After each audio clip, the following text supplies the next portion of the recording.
Hello everybody, I am Lance Smith, and I am not just making this video for Jessica Alba. I am making this video for Jessica Alba's company co-workers and company agents. Okay, so I'm a really smart person and I thought this would be smart to do. I'm Lance Smith and I'm coming out of a 15-year severe concussion. I am now fully recovered. I am done complaining. I've been complaining for the last 10 years and I'm done complaining, so this video has nothing to do with complaining about having a severe concussion and being mistreated in life. So I thought this would be smart to do. So in this video I'll be talking to Jessica Alba's company co-workers and company agents. And I'm hoping that all of Jessica Alba's company co-workers and company agents will turn around and make Jessica Alba watch this video. So what am I here to talk about? Let me tell you guys a little bit about Jessica Alba through my eyes. My first favorite celebrity was Adam Sandler. And then my second new favorite celebrity became Axl Rose, and my third favorite new celebrity became Jessica Alba, and she was my favorite celebrity for about 20 years, starting at about age 10 to about 6 months ago. Jessica Alba is still one of my all-time favorite celebrities. But I decided recently to change my favorite celebrity to a young girl called Tate McRaw. She's a singer and a dancer. I really appreciate one of her songs and her passion for dancing, so I've made her my favorite celebrity as of right now. And I also really like Justin Timberlake, but Jessica Alba is still one of my favorite celebrities. And so she has been my favorite celebrity for like 20 or 25 years. And 15 years ago, after I got my severe concussion, I found myself homeless and being mistreated by society. And I began giving lots of comments on her social media to see if I could get support and help from her. So that's why I'm making this video. I'm trying to still make something out. Yeah, I'm trying to get something positive for myself from sending her hundreds of comments on social media for 15 years.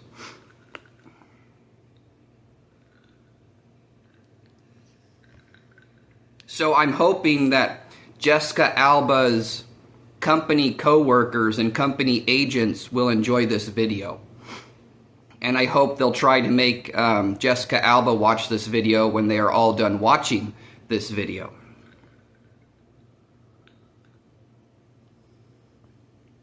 So how did I fully recover from my severe concussion? I mean, there's a minor concussion and there's a severe concussion. Severe concussion is called head injury. What gave me my full recovery, I'm not kidding, is a book that randomly showed up to my house not too long ago. It's called Over My Head: A Doctor's Own Story of Head Injury from the Inside Looking Out by Claudia L. Osborne. So I'm not kidding you guys. This is a book that was written by a doctor. So in the 1980s, there was an average female, there was an average woman doctor. Okay, she was a medical doctor, a real one. And while she was out riding her bicycle in her neighborhood, she got hit by a car and she got a severe concussion. She got a head injury. Now, when you get a head injury, you can heal within 2 weeks. Yeah, you can recover within 2 weeks. Sometimes it can take up to like 20 years to recover. Sometimes people never recover from a head injury. The doctor, it took her about 1 year to recover from her head injury. Okay, so she was a real doctor. She got a real head injury. She fully recovered. And being a doctor, a fully recovered doctor, she now understood what all people who get head injuries go through. Okay, so I read this book and it gave me full recovery. Okay, it's pretty long. It's about 240 pages. This doctor understands everything that you go through when you have a head injury, a severe concussion.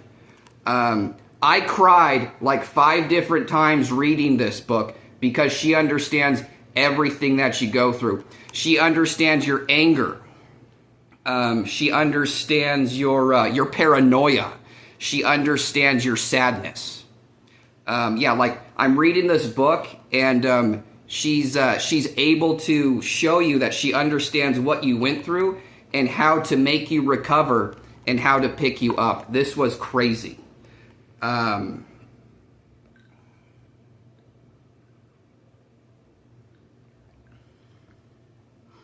thought it was stupid when I first saw the book, but you guys want to know what made me read it?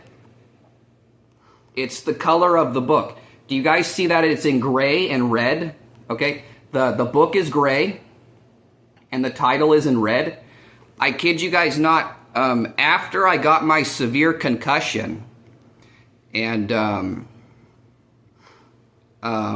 after my severe concussion, I should have been talking to medical doctors, but I found myself talking to a psychologist and a psychiatrist. And I told them, after I smashed my head into the concrete, it felt like chains had rattled painfully through my body. And after that, I could still see. I could see everybody and I could see everything, but all color was in gray and red, okay? I was seeing everything in gray and red. I wasn't seeing in black and white, gray and red. So when I saw this book, it was in gray and red, and I was like, okay, this is fascinating. I can relate to the cover of the book. I'm gonna read it, okay? So yeah, many people have had severe concussions. You hit your head, and it's it's not extremely deep, but it's a sick feeling of pain. It's a sick feeling of pain in your head, and you come out of it pretty quick, and you see your vision is blurry, and you feel sick with a headache for anywhere from like 10 minutes to 2 days, and your minor concussion is gone. Okay, when you get a severe concussion, it goes beyond that minor concussion. Okay, you smack your head, and like I said, the pain feels like chains, metal chains rattling through your body. It's unbearable. And then when you come out of that pain, you're still in pain, and you can see through your eyes, but everything is gray and red, okay? Like you see people, and you see the room you're in, but your vision is just gray and red. And the gray and red doesn't last that long. I think for me, it lasted like,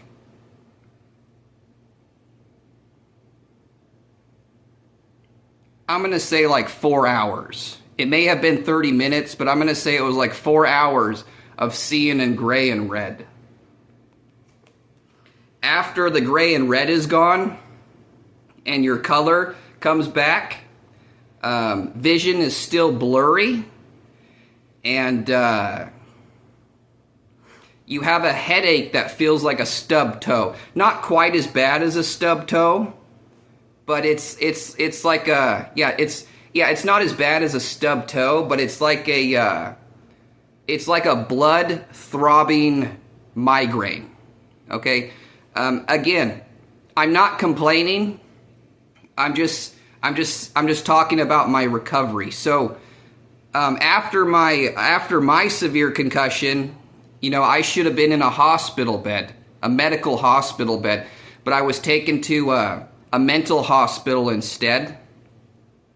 I wasn't given any medical help in the hospital or outside the hospital. So I had this blood pumping migraine for 2 years. For 2 years. And I didn't sleep at all for 2 years. After 2 years, I felt this big explosion of white light in my head, and the blood pumping migraine was gone. Okay, so the pain was gone, but I hadn't recovered from my head injury at all, not even close.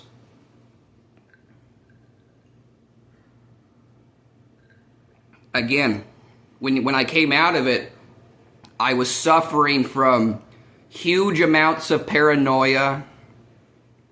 Paranoia was the worst. I would say sadness was really, really terrible, and anger was probably third.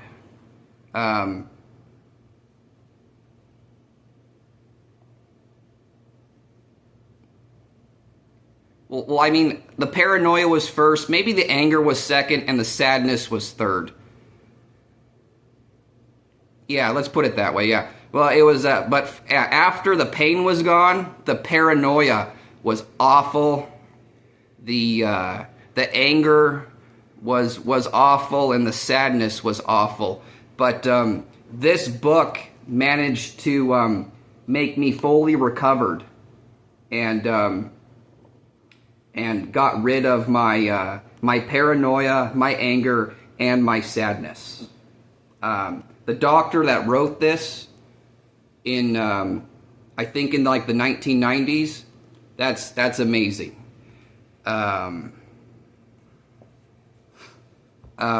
Again, she explains in the book, you know, sometimes, yeah, I mean, if you have a severe concussion and the pain goes away in 2 weeks, it's possible that you can fully recover in 2 weeks.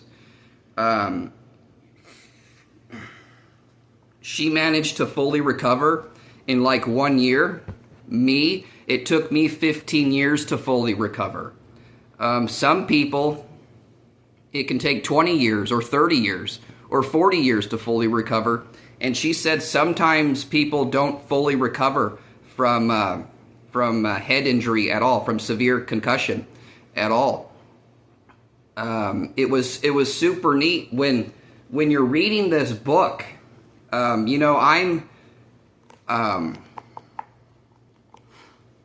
for 15 years, I was concentrating on trying to get a speedy trial in court and a correct mental diagnosis from a psychiatrist. But as you read this book, she explains, don't focus on those things. What you want to focus on is getting into a head injury hospital and talking to a head injury doctor. So as I'm reading it, I got excited. I was like, yeah, you know what? Rather than trying to get myself a psychiatrist, find out where a head injury hospital is and go walk in and sit down and say, hi, I'm a head injury patient. And then a head injury doctor is actually going to dramatically help you more than any doctor in the world, because that's what they studied in college for, is to help people like me. So I'm reading that, and that got me excited. But 3/4 into this book, she gives you a short test to take. And if you score high enough, she explains to you, if you get a high enough score on this test, you no longer need the head injury doctor hospital. You can now build your life from where you're at. After that, I was like, oh, okay, that feels good too. And when I finished reading this, I was like, I'm fully recovered of my head injury, of my severe concussion. But yeah, like 5 different times from this book, she understands your paranoia, your anger, your sadness, your weirdness. She understands all of it. So I found myself crying about 5 different times, naturally. You know, not bawling my eyes out, just tears of someone who understands me.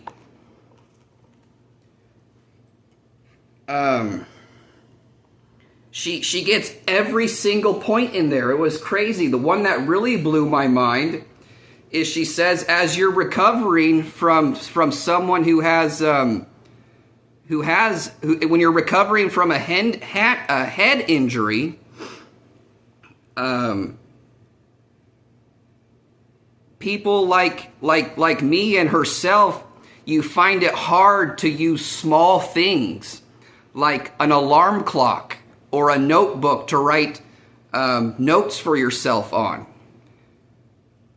And it brought tears to my eyes. Yes, I can relate to this. You know, I'm trying to set an alarm for myself for tomorrow. I have a notebook and I'm trying to write a note to myself saying, get this done tomorrow. And it's difficult for me to do, and it's difficult for me to express why. But this doctor understands that. What's crazy about this situation is doctors who go to college to study head injury, they have never been through the head injury. So a real doctor went through the head injury, and she was able to use her doctor mind to help patients who have head injury. This fully recovered me.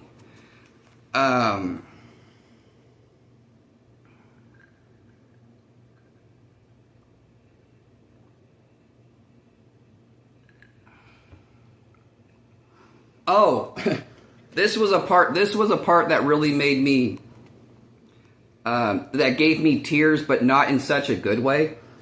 She had explained before she introduces the part that doesn't make you feel good. She explains to you there is an advantage of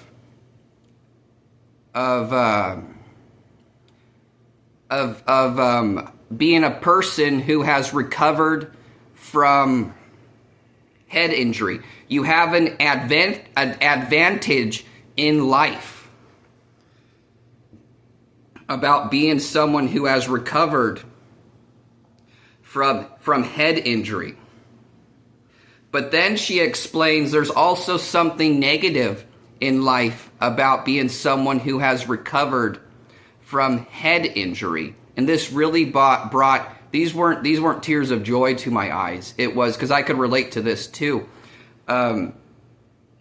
She said, when you fully recover from head injury, you may talk to old friends and family. You may talk to old friends and family, and they're going to expect you to be yourself, but odds are there's going to be a trait that your friends and family really liked about you that isn't there anymore. And it's not going to be there anymore. It's not going to be there anymore. And that really, really, really brought tears to my eyes. They weren't tears of joy. You have friends and family that there was something about you that they really liked, and they're going to expect it to be there, but that trait is going to be gone and it's not going to come back. Yes, that was tears of not joy to my eyes. So she breaks that to you in the book too, but it felt good that she understands that, because she's a doctor that went through that too. She says there is an advantage of having a head injury, fully recovering from a head injury. You have an advantage in life. But she also lets you know, when you talk to old friends and family, again, ones that you really appreciate and care for, they may expect something out of you that you're not going to be able to give them ever again. And that really didn't feel good for me to read. But at least this doctor understands that.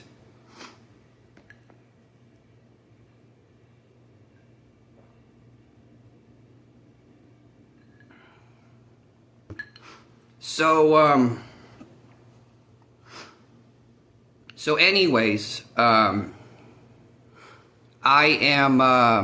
fully recovered from a severe concussion. I am back to being my strong, my strong, smart, caring self.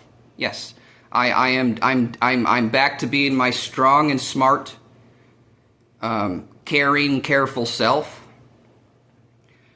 Yeah, I'm back to being my strong, smart, organized, careful, caring self, and I'm building my life up from here.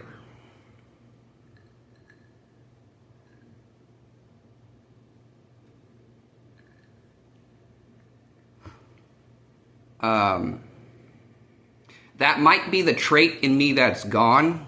I am still caring, but I don't care as much as I used to, not near as much. I am still caring, but maybe I don't care as much anymore. That might be the trait in me that's gone. I haven't found the trait in me that's gone yet, and I don't really want to. Let me see here. Okay, so anyways, where am I going with this?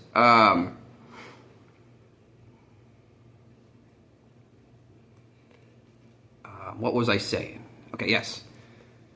Okay, yeah. Okay, so I'm back to my strong, smart, careful and caring self, and organized self. And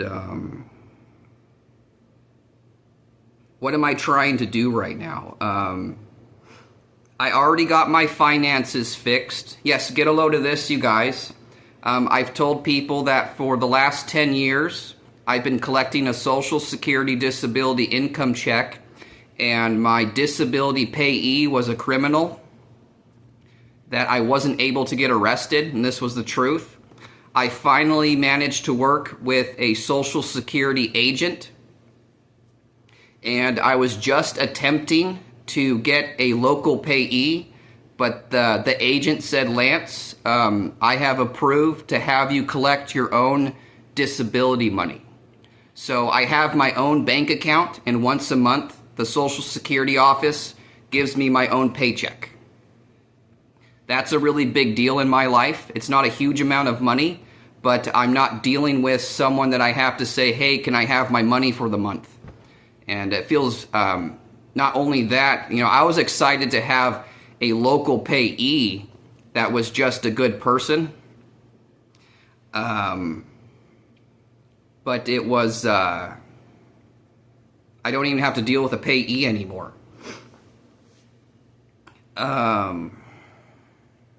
So I got that fixed.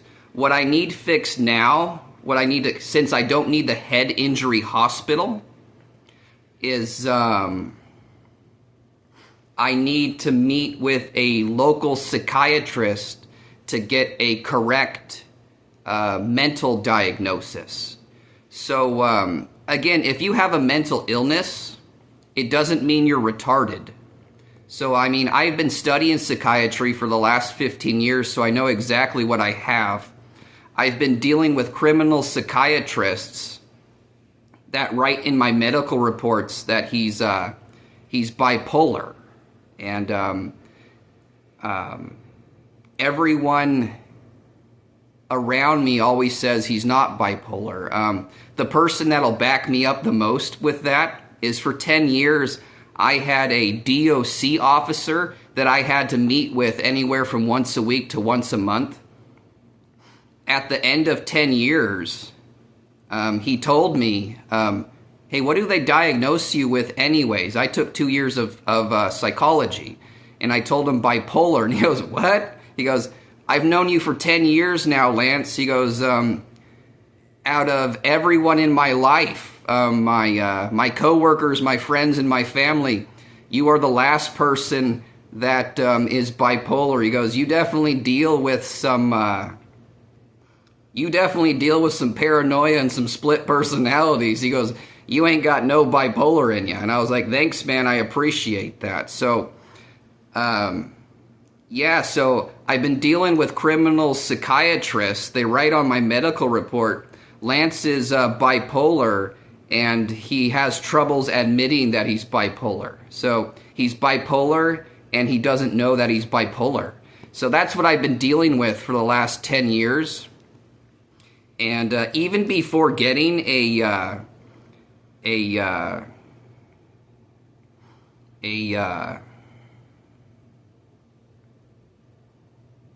even before getting a speedy trial or my finances fixed, what I was working on more than anything was getting a correct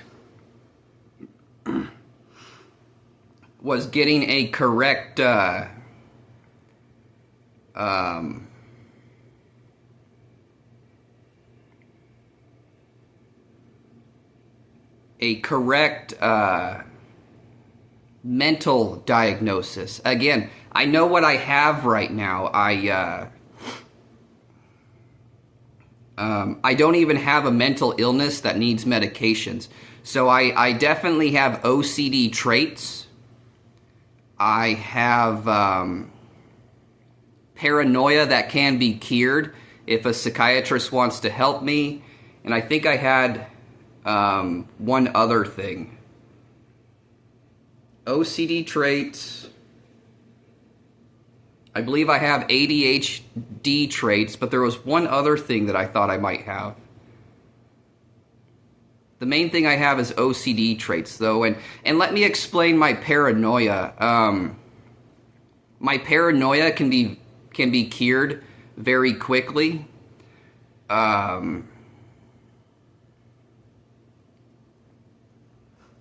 Yeah, like let's say this. Let's say you live in your house with your little brother, and you have friends that come and visit sometimes. So, yeah, you left a $20 bill by the microwave, and it came up missing.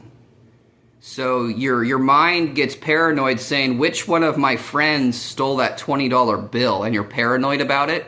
And then your little brother comes up to you and says, hey, I took your $20 bill and I went and spent it at McDonald's. And after that, your paranoia is gone.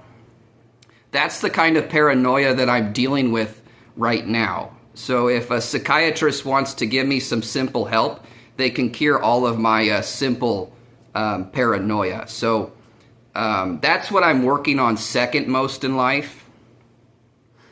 And again, that lady said there's going to be a trait in you that your friends and family liked that's going to be gone, and I'm not sure what that trait is, but I think it's going to be I'm not near as caring as I used to be. The idea is like, I know there's going to be a big family party and everybody's going to be there, and it means a lot to everybody. I'm going to have no problem not showing up if I don't feel like it.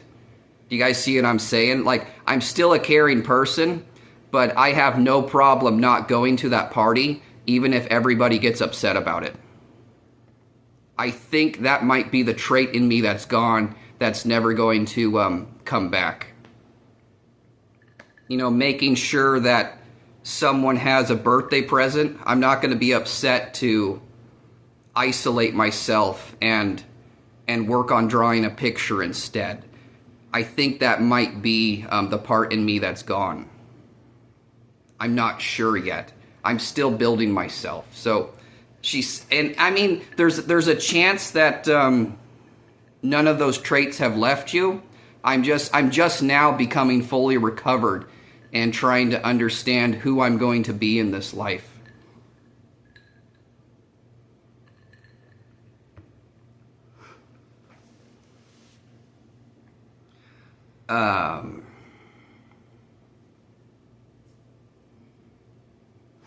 So yeah, you know, when I go talk to a psychiatrist, yeah, for the last 10 years, what was making me more angry than anything, it wasn't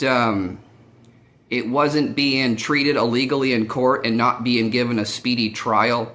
It wasn't my finances being screwed over by a criminal payee. It was the incorrect mental diagnosis.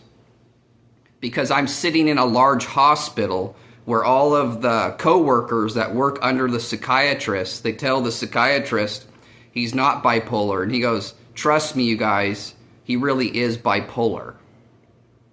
And a medical report from a psychiatrist, it affects how your community treats you, how your society treats you, and how your friends and family treat you.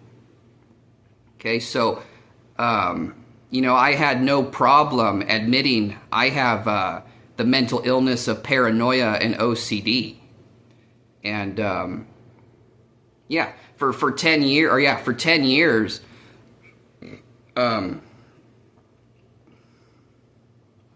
the psychiatrist was forced to give me paperwork that shows symptoms for every single mental diagnosis there is.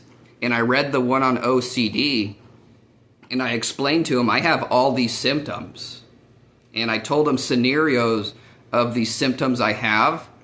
And for 10 years, the psychiatrists don't write in mental reports, not one time, that Lance has OCD illness or even OCD traits. The psychiatrists, not one time in my reports have they wrote that Lance has OCD traits. But they do write that he's extremely bipolar and he doesn't accept that he has bipolar. So every time, you know, a job flags, they have to look at my mental records. It says Lance has bipolar, but he doesn't admit that he has bipolar. So, like, if I'm applying for a job, I don't get the job because it says that. So that's what was causing me the anger in the last 10 years of my life. So, I mean, I read this book and they say, let everything go in life and just get yourself into a head injury hospital. Because there's doctors who study it for 8 years and they want to do nothing but help people who have head injury. So it says, let everything go in life and go get help from a head injury doctor in a head injury hospital. Go be a patient in that. But yeah, you take that short test and it says if you score under this, go get yourself into a head injury hospital. Don't worry about anything else in life.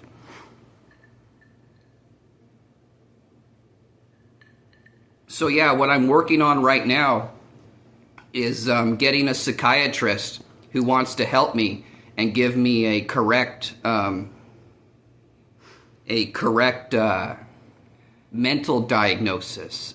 So my finances are fixed after my mental diagnosis. Yeah, after my mental diagnosis is correct in legal documents. Now I can go work on getting a full-time job.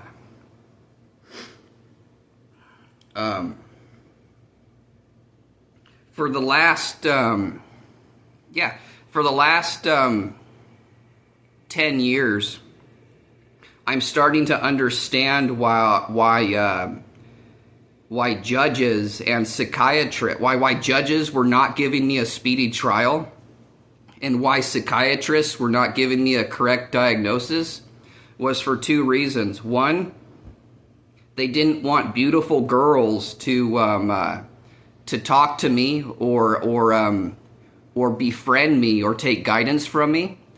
And two, the bigger reason, they didn't want me to get an average job. If they would give me a speedy trial and a correct mental diagnosis, then it would be easy for me to get an average full-time job.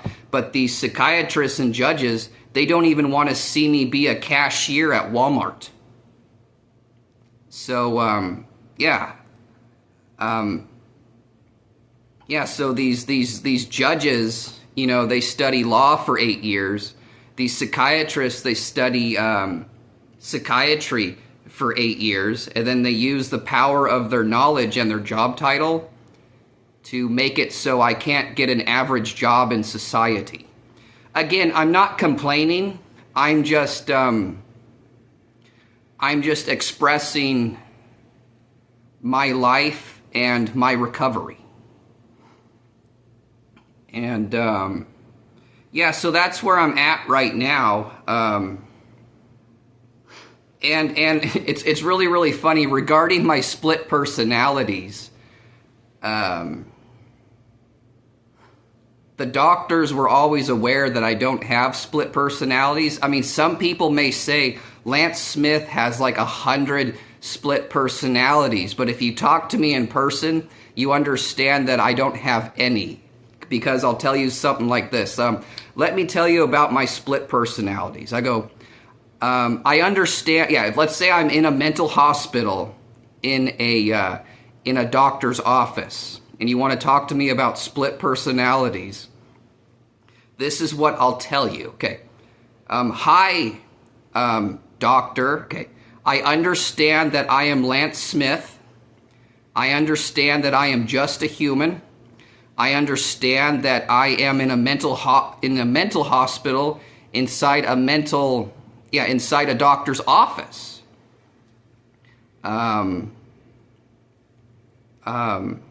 Now, regarding my split personalities, I will only turn into a split personality if I know that you are mistreating me or if you're doing something illegal to me. Okay? So the doctor goes, he slows down for a minute, and I'll say it again. Look, I understand that I am just Lance Smith, a human, that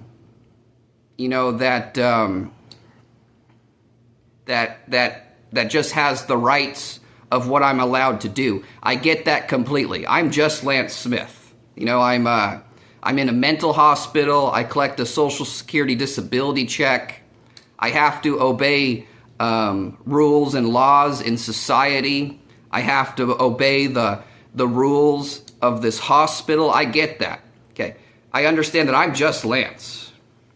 Now, you as a doctor, if you mistreat me or if you do something illegal to me, I will turn into a split personality just to battle you and fight you. Okay? And yes, I've done it 1,000 times, where as soon as a doctor calls me bipolar when he knows that I'm not, I'll turn into something really scary. Okay? Yes, you can call me the Joker or Satan or something like that, and I do nothing but lay into the doctor. And I'm now in a stupid mental battle with the psychiatrist trying to get out of the psychiatric hospital as fast as I can. Again, I'm not complaining. I'm just expressing my own recovery. So, I mean, the whole time I was just trying to get a correct mental diagnosis. Yeah, I wanted the doctor to write in a report, Lance suffers from paranoia.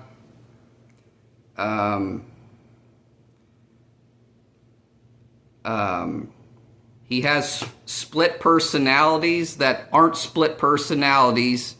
Yeah, don't get rid of the split personalities.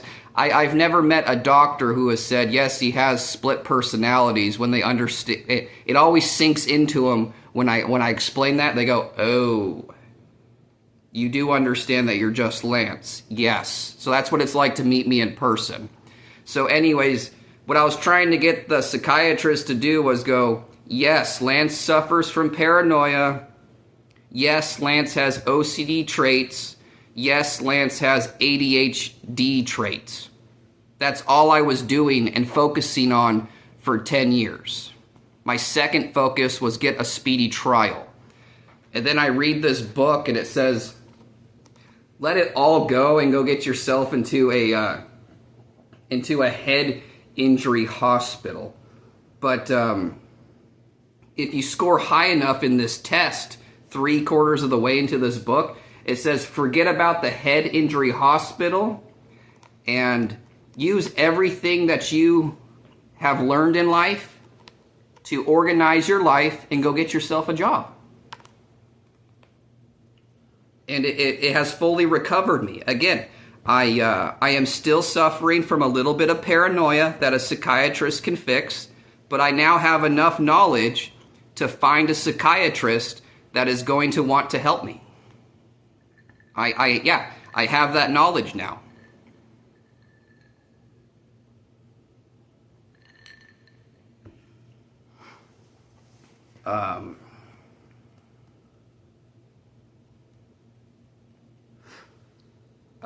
I am fully recovered. I'm getting organized, and this has happened a lot, quite a few times in the mental hospital when they say, okay, Lance, when you get out of the mental hospital, or they don't even say that, they say, so please tell us what your goals are in life, okay? You know, and I'll tell them, my first goal is to get a correct mental diagnosis. My second goal is to go to a speedy trial. It doesn't matter if I win or lose the speedy trial. I just want my speedy trial that I have the legal right to.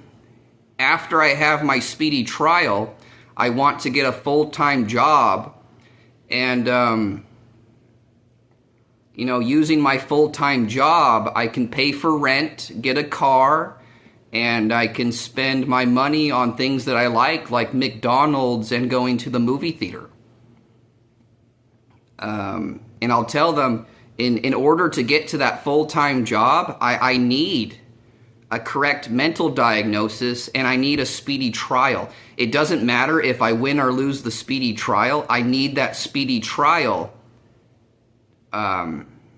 because it's my legal right. And I need to express to the jury and judge, I need to express to them my side of my case.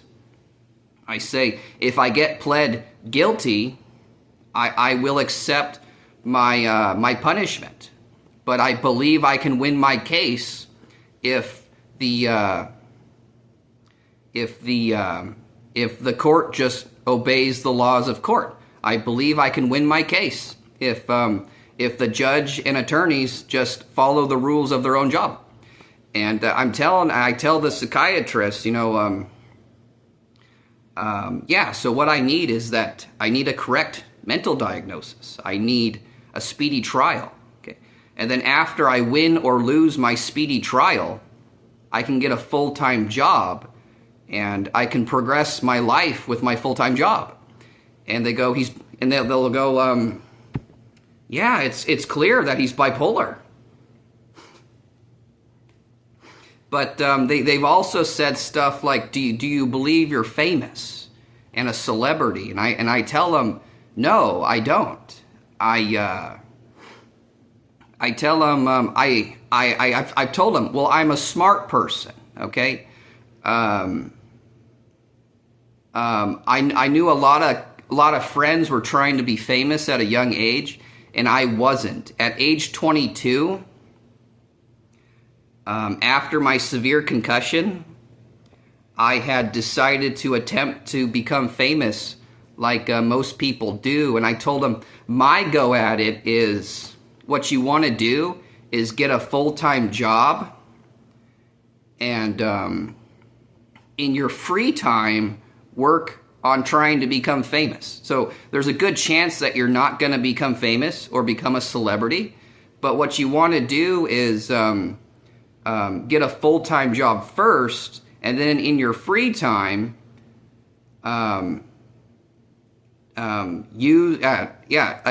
attempt to become a celebrity using whatever knowledge you have. And I was like, that's what I would tell the doctors, and they would say, you're bipolar. It was kind of like, how does anybody become famous? I mean, you can drop everything you're doing and try to become famous, or you can like have a full-time job and in your free time go try to become a celebrity. That's not a bad start, right?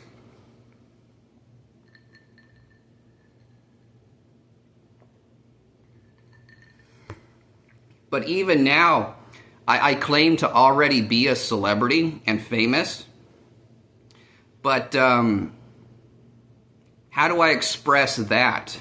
Right now, in the last 15 years, let's go the last 10 years. In the last 10 years, everything that has happened to me on social media through my eyes, okay, I have set up, Facebooks and Instagrams and Snapchats, lots of different ones, not just one. From what has happened to my eyes, I believe that I am already famous and already a celebrity, but I don't know. That's through my eyes. Okay?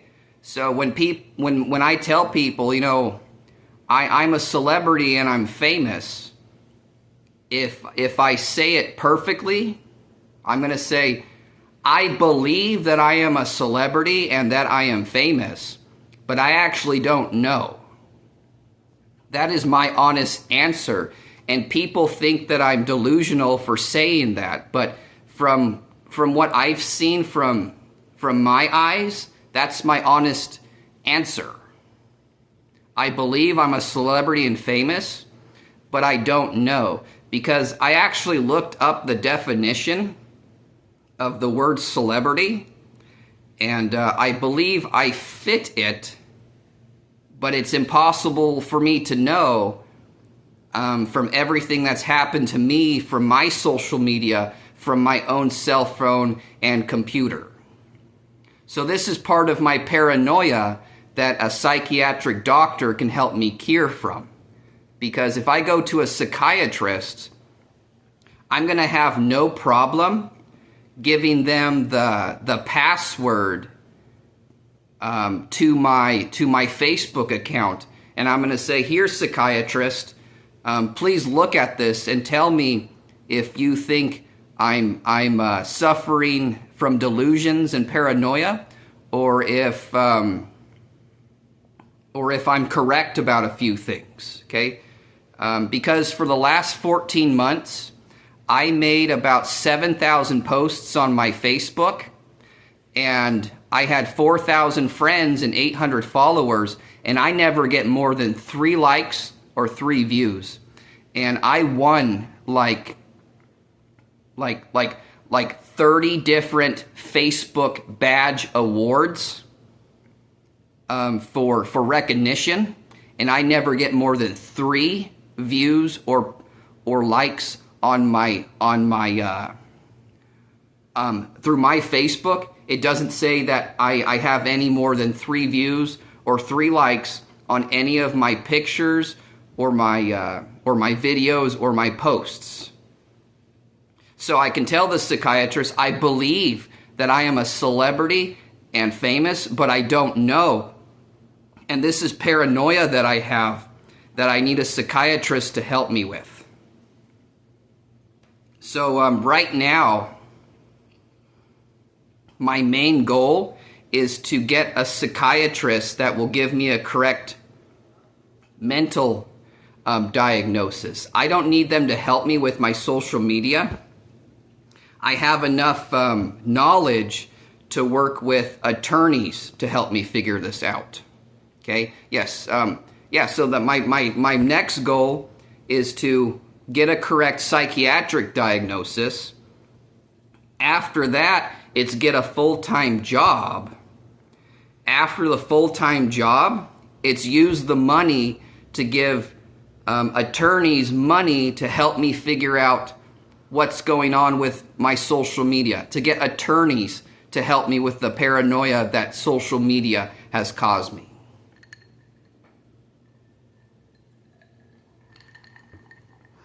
Again, this book told me if you pass this test high enough, don't worry about the head injury. Use what you've learned from life to organize your life and to progress your life. It's made me fully recovered. Again, it was an average woman doctor. She got hit by a bike. She got a head injury. She recovered, and she was able to help everybody who has had head injury.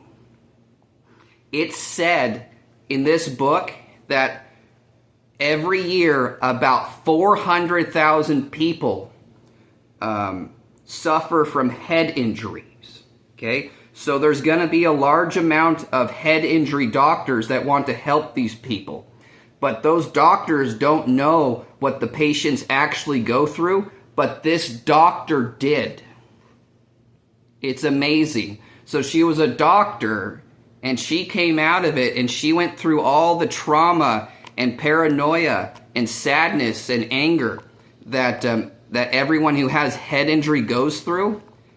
And being a smart doctor who likes to help people, she wrote this book to do her best to help everybody. And it managed to fully recover me. Anyone who has a head injury, I recommend highly that you read this book. And when you're done reading it, you'll know, you know what? What I need right now is to find a head injury hospital and talk to a head injury doctor. That's going to be your best step in life. It's not find a psychiatrist. It's not find family support. It's going to be finding a head injury hospital. And I never thought to think of that until I read this book.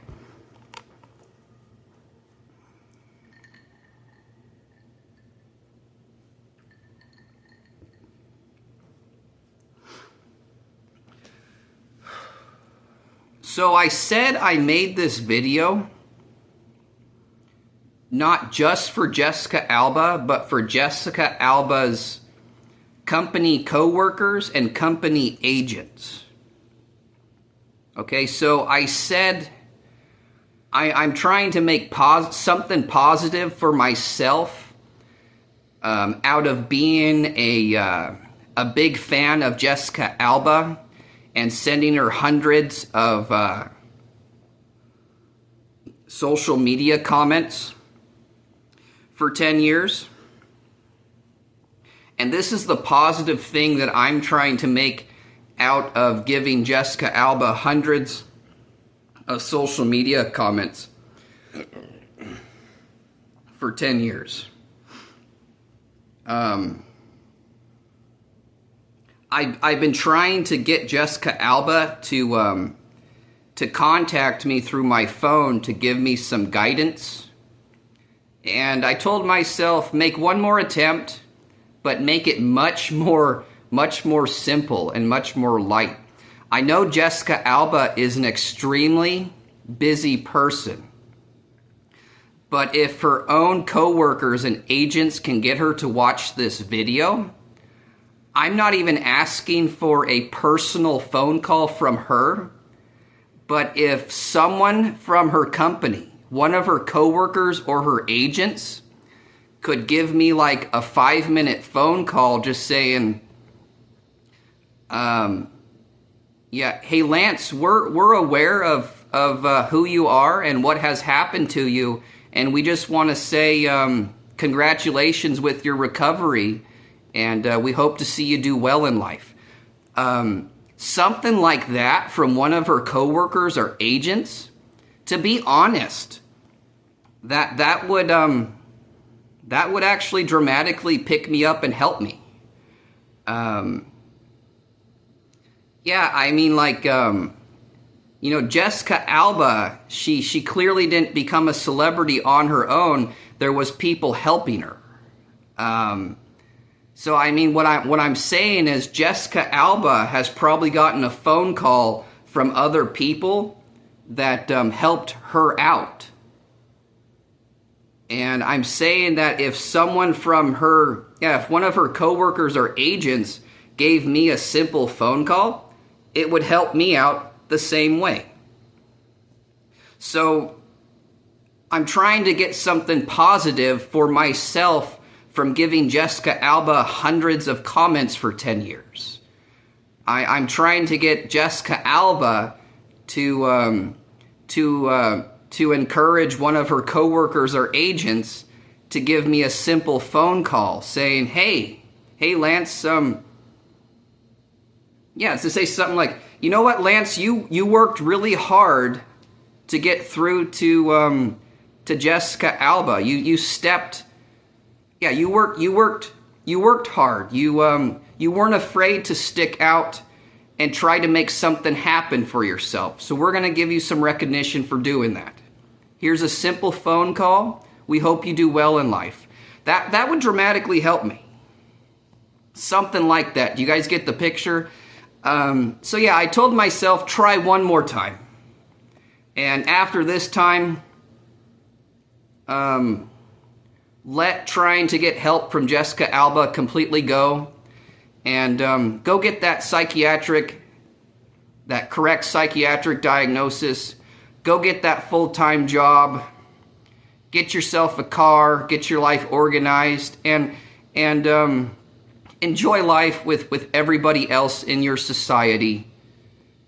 And make the most of this. And again, I told myself, yeah, after you have that full-time job, in your free time, yeah, you try to be a celebrity and you try to be famous too. I feel like everybody kind of might have that attitude. You know, everybody naturally wants to be a celebrity and famous. So if you have an idea of how to become a celebrity and famous yourself, in your free time, if you don't want to go hang out with friends, if you don't want to go bowling or to the movie and you would rather try to become famous, in your free time, if you have an idea, then try it. Why not? The worst that could happen is you don't become famous and you don't become a celebrity. And then you have to wake up and go to your full-time job again. But it's fun to try to become famous or a celebrity. Everyone has the right to do that. And after I get my life organized enough in my free time, yeah, I'm gonna try to become a celebrity and famous too. But yeah, I'm fully recovered. I'm now fully recovered from a head injury. I'm getting my life organized again, and I'm gonna start enjoying life again too. I made this video just to try to get a phone call from Jessica Alba's company one more time. After this video, I'm completely giving up on that and letting it go. But I figured it was worth it one more time. So I'm gonna tell Jessica Alba's company coworkers and company agents that my cell phone number is 808-281-3821. And I'm hoping to get a phone call from one of you. If I don't answer, leave a message after my my answering machine. But if you guys don't want to call me, I'm going to move on with my life just like all of you are. So, and again, you know, the last 10 years I have dealt with criminal judges and psychiatrists. And I have fallen deep into poverty and homelessness countless times. And there's people who, there's people, when you're deep in homelessness and poverty, there's people all over the place that pick you up. You find high-class people with poor amounts of money picking you up all the time. And everybody who has helped me, I thank you all so much. You know, as my life progresses, when I'm on the clock, I'll help as many people as I can. When I'm off the clock, I want to enjoy my own free time. I don't want to help anybody. When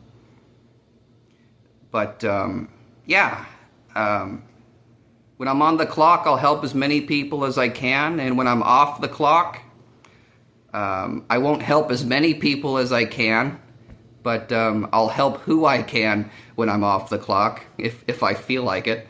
But so anyways, this was my last attempt to get a phone call from Jessica Alba or Jessica Alba's company coworkers and company agents. This is my last attempt.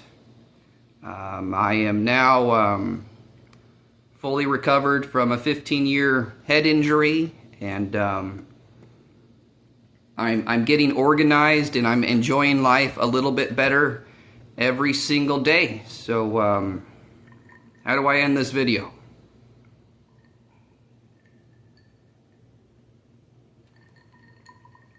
What am I doing today?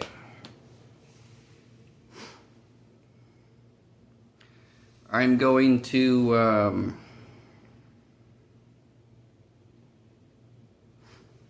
cook easy things for lunch and dinner. I'm going to work on reading the book I'm reading. I'm reading Stephen King's first book. Stephen King wrote 60 books. The first book that he got published was called Carrie. I'm reading Carrie right now. It's extremely intense. I read about 20 other Stephen King books.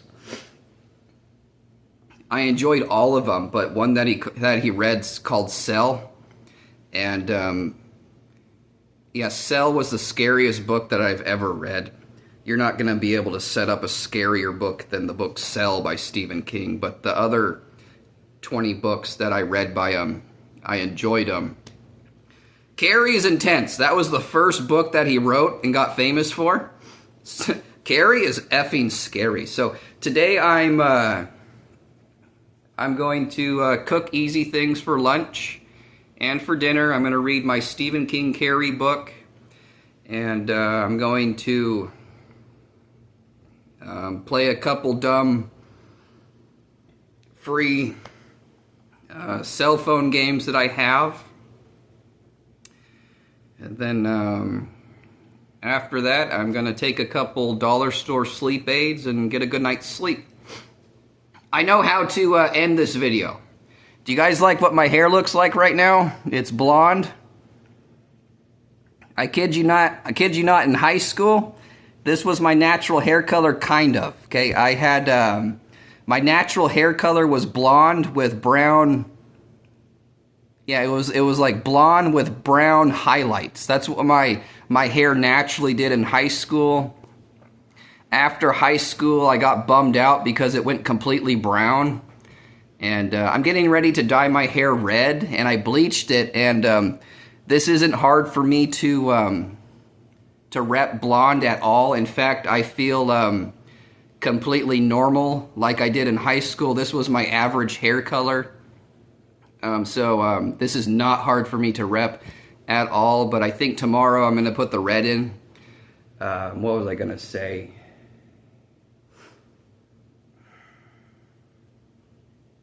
I think I had a blonde joke that I was going to... Yeah, how about I end up with a blonde joke that I wrote recently? I've written 2 of my own blonde jokes, and one is extremely funny, and I'm saving it to tell in front of a huge crowd. But I will say this blonde joke right now, and then I'm going to cut the video off.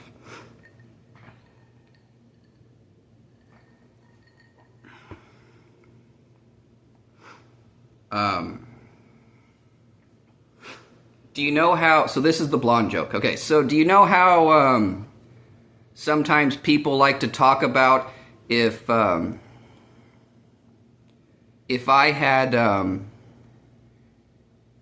had so much money, then I would do this. You know, they say if I had that much money, yeah, if I had a bunch of money, yeah, if I had enough money, then you know, I would buy a mansion that has, I don't know what people come up. Yeah, I'd buy a mansion that has a full-size movie theater in it, and I would have $20 million cars if I had enough money. Okay. Now, as a blonde, do you know what I would do if I had enough money? If I had a huge amount of money as a blonde, do you know what I would do?